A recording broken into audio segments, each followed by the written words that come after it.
Hey, this is Lotus Comics Express. We're here live at the best geek convention ever, Geek Anomicon, guys. Now, we have the pleasure of talking to Miltos from Game of Thrones. How much of an honor is it to actually have the time to get to talk to somebody such as decorated and acting as he is?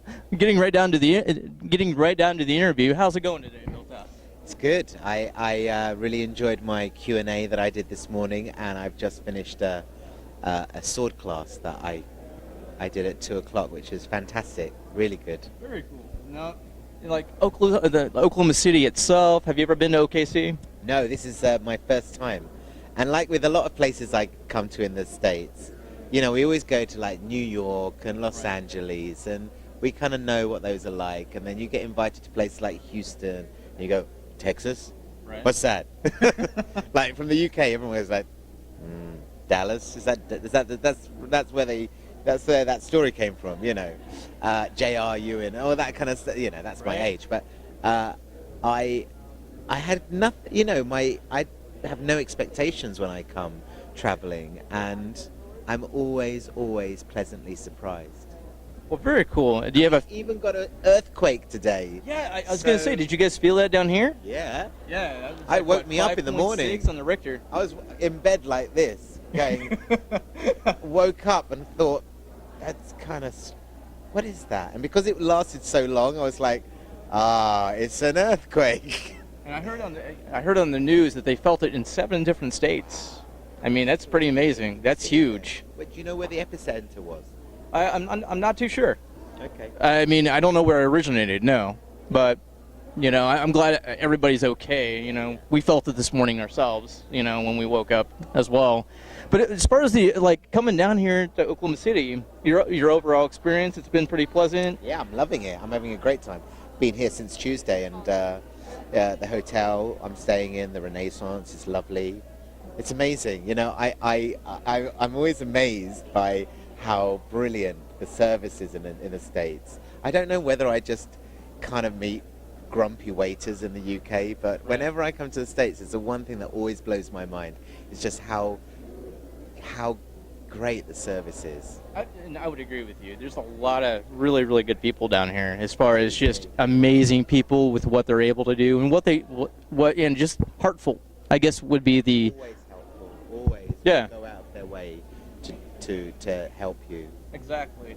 No, with Game of Thrones, that's where I'm a huge fan of what you do, is, you know, that initial TV show that you were in. And, you know, being that you were on I believe the first season, if I'm correct on that. You know, with that, you were like one of my favorite characters in Game of Thrones, man. Thank you. Absolutely. Your acting is absolutely amazing. And we were kind of wondering if there's any future projects that are coming up for you that are maybe a little bit different than Game of Thrones, or... Yeah, very different. Yeah? Are you allowed to talk about any of that? Yeah, or? I guess so. I haven't signed any confidentiality clauses, which is all the rage at the moment. Yes, sir. You know, whether it's warranted or not. But when I finish here, I'm going to fly straight to Ibiza in Spain, the dance capital of the Mediterranean, and I'm going to be shooting a movie called DJ. It's a Polish-British-Spanish co-production, and it's a film about a DJ.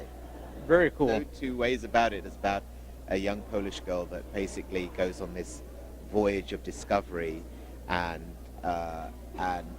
basically ends up in Ibiza, and I play this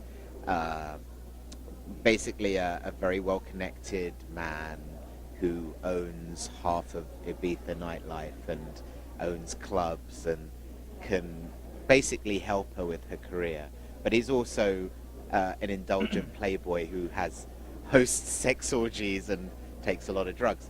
So that'll be an eye-opening experience. It's kind of a different kind of role for you. Yeah, very much, yeah. I mean, that by comparison to what you've done in the past, you know? Well, I think all the roles I've done feel like the only thing that maybe is the universal, the thing that connects all my parts, is the fact that mostly I play foreigners, So you'll always hear my voice in a different kind of foreign accent. What's the best accent you can actually do? Well, don't ask me to do it right now because you know that always goes. Right, that's true. That's true. I'll do But no, something, that's a great Australian accent.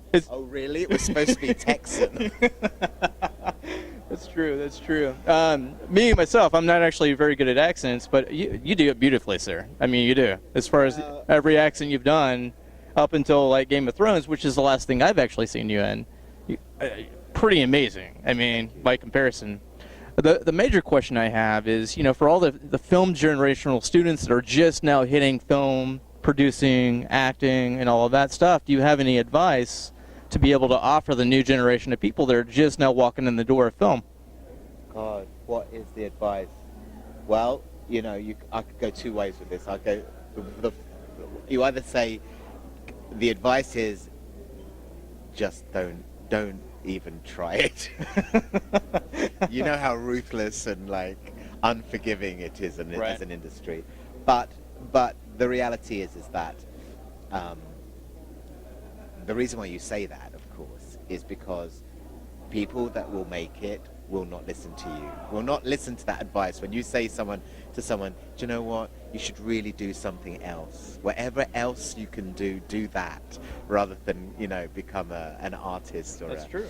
Because the people that will do it and will succeed are the people that will ignore that advice and do it anyway. Because you need to be stubborn, you need to be ruthless and bloody-minded and thick-skinned and all of those things, and of course incredibly sensitive, which is a dichotomy, I know, but it is the kind of world that we are in. And so I mean, layers basically. Yeah, we're all big onions. That's what we are. No, well, I mean, we're very layered. If that's what you're insinuating. Yeah, of course. So I mean, you just have to be persistent, and you have to just keep doing it, no matter how many times you're told, no, I don't think so. Or what usually happens is, it's a great idea, and then you never hear anything else. It's true. That's very true.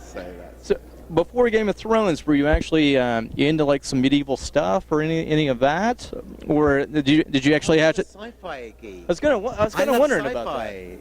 Sci-fi has always been the thing, and horror have always been the thing. So when you get like sci-fi and horror together, it's like heaven for me, But fantasy was never really the biggest thing on my radar.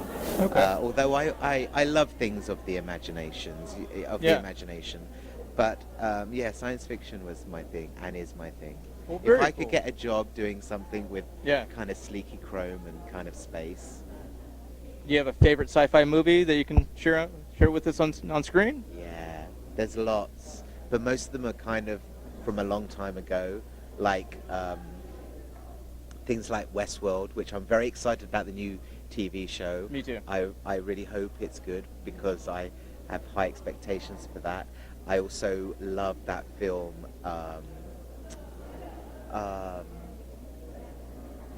Bruce Dern, Huey, Dewey, the little robots in space with the plants.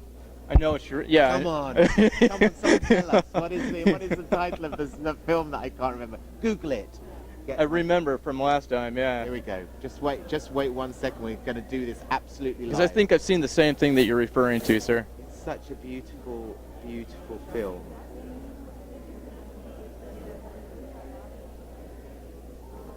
He's almost got it, guys.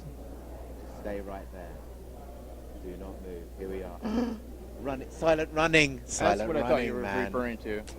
God, that gets me every time. I love that film. Well, so not the most obvious science fiction movies, but I'm very sentimental. So yeah, it's a beautiful film. I was going to say, I know you didn't have a lot of time, but I wanted to say thank you very much for coming to Oklahoma City this round. I mean, coming to Geekonomicon, and I'm glad you've enjoyed yourself during the weekend, of course.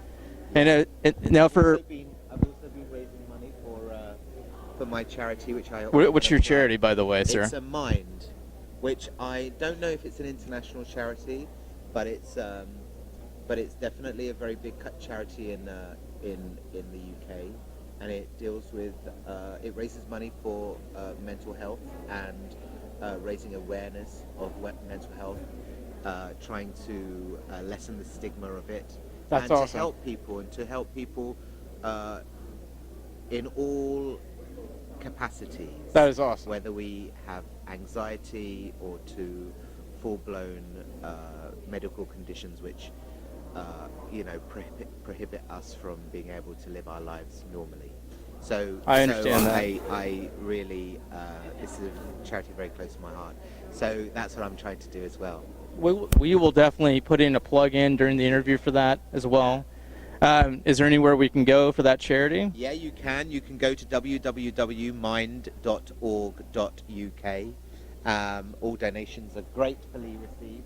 But also, it's a great website because I'm sure that they are connected worldwide with other organisations that do that, and it's a great place to begin if you just need some advice and help. So, not a problem. Well, thank you again very much for your time. My pleasure. I really appreciate it, and thank you for coming to Oklahoma City. My pleasure. Guys, check him out for sure. We'll have some plugins on the website here soon regarding his work and where he's going next as far as obviously the new film. Come check out lotuscomics.com, and we'll see you here real soon. Thank you. Bye-bye.